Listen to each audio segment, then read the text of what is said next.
That record statement will be recorded.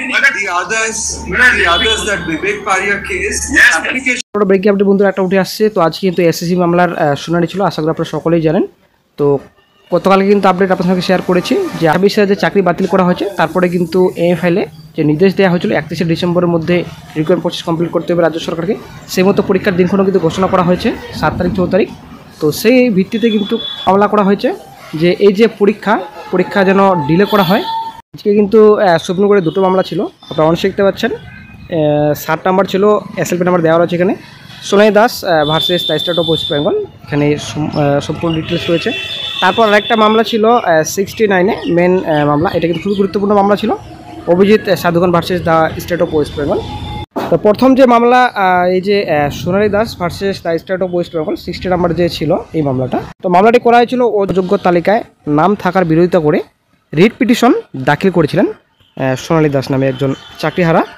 তো এদিন আদালতের পর্যবেক্ষণ, কোনো চাকরি প্রার্থী যদি মনে করেন তিনি অযোগ্য তালিকাভুক্ত নন এবং তিনি প্রয়োজনীয় কারণ দেখান, সেটা অন মেরিট হাইকোর্টকে বিবেচনা করতে হবে।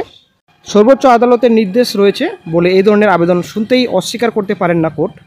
এই যে সোনালী দাসের মামলাটি রয়েছে, এই মামলাটি খারিজ করে হাইকোর্টের দ্বারস্থ হওয়ার নির্দেশ দিয়েছেন বিচারপতি সঞ্জয় কুমার বেঞ্চ।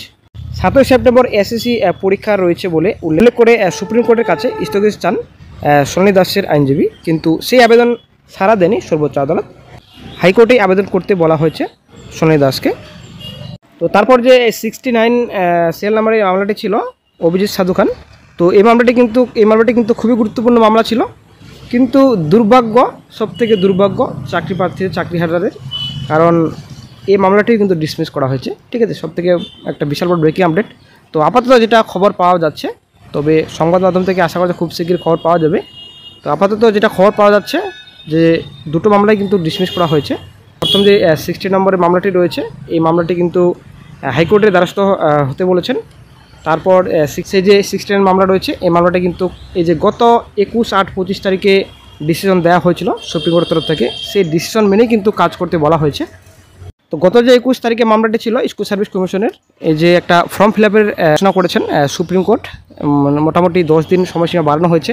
সেই যে নির্দেশ দেওয়া হয়েছিল গত 21 তারিখে, সেই নির্দেশে কিন্তু এই যে 69 সেল নম্বরে মামলাটি ছিল, একই কিন্তু নির্দেশ দেওয়া হয়েছে। তো মামলাটি ছিল এই যে 2016 সালের প্যানেল এবং যারা ফ্রেশার্স ক্যান্ডিডেটস রয়েছেন তাদের পরীক্ষা কিন্তু আলাদা আলাদা একটা দাবি ছিল চাকরিহারাদের, কিন্তু কোনো কিছুই হলো না, সম্পূর্ণ ডিসমিস করা হলো। 21 তারিখের যে রায় ঘোষণা করেছেন বিচারপতি সঞ্জয় কুমার স্যার, সেই রায় হিসাবে কিন্তু কাজ করতে বলা হয়েছে কমিশনকে এবং রাজ্যকে।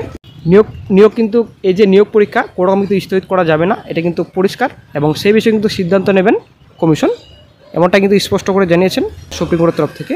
একই সঙ্গে নোটিশ জারি করে আগামী 31শে অক্টোবরের মধ্যে সংশ্লিষ্ট সব পক্ষের কাছে জবাব তলব করেছে আদালত। ফলে প্রশ্ন উঠছে, এসএসসি কি নিয়োগ পরীক্ষা পিছিয়ে দেবে? এটা কিন্তু এখন ডিসিশন নেবেন কমিশন এবং রাজ্য সরকার।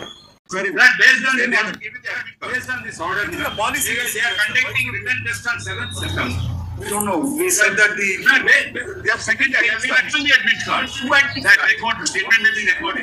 The others that Vivek Paria case, applications were yet to be submitted. Yes. That is why we had to submit in terms of the law. This order they have also submitted. One minute I'll make this.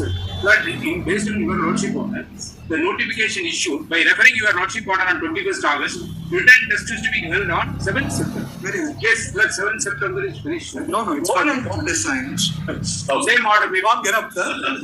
You tag along with the very same. But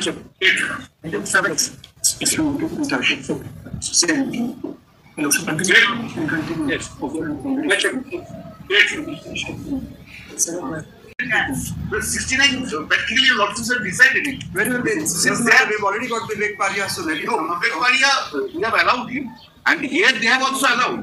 They are challenging the entire rule. Council has also gone on. Yes, they are. Let it just come up with that. What difference is it? No, you don't need to. All right.